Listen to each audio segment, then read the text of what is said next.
حمد به حد الله مهربان را و درود و رحمت به پایان بر محمد مصطفی صلی الله علیه و سلم. ابن قیم رحمت الله بر او باد 13 عقوبت زناکار را ذکر کرده است. زنا جمع می کند همه ای صفات بدی ها را در انسان. اول اینکه شخص زناکار در اسلام پایدار نیست. دوم خیر و برکت از شخص زناکار می رود. سوم اخلاق انسان زناکار فساد می شود.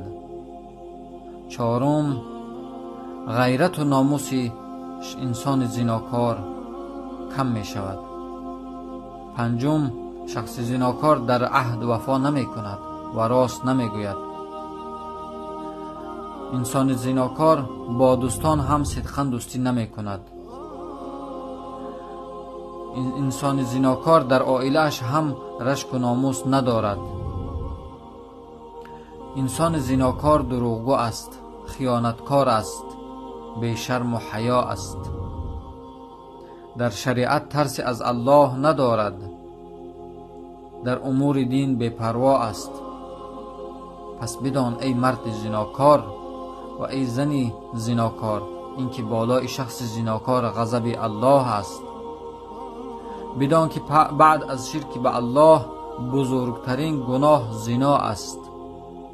در زنا فساد شدن زن و اهل و عیال انسان است.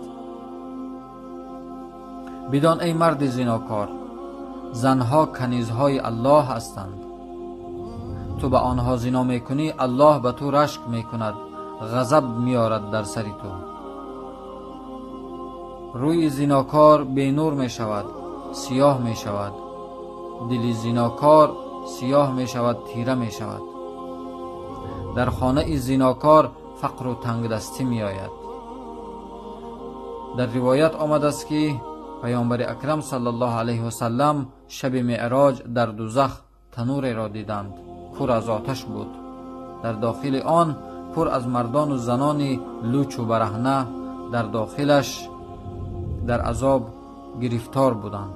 آتش از هر طرفشان سوخته آنها را می سوزاند. از جبرئیل علیه السلام پرسیدند که اینها کیها هستند؟ جبرئیل علیه السلام گفت اینها مردان و زنان زناکار هستند.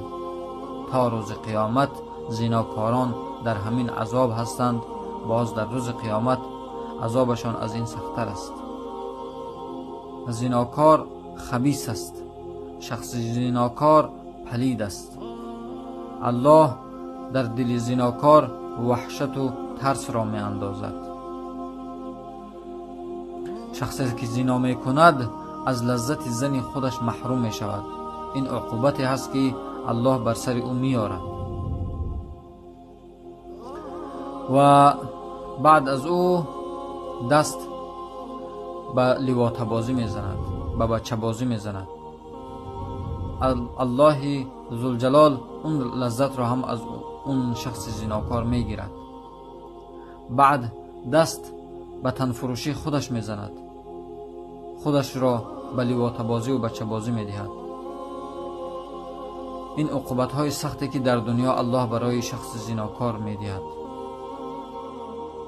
شخص زناکار نه در نزد بندگان الله، نه در نزد ملائکه های الله و نه در نزد الله مهربان قدر دارد.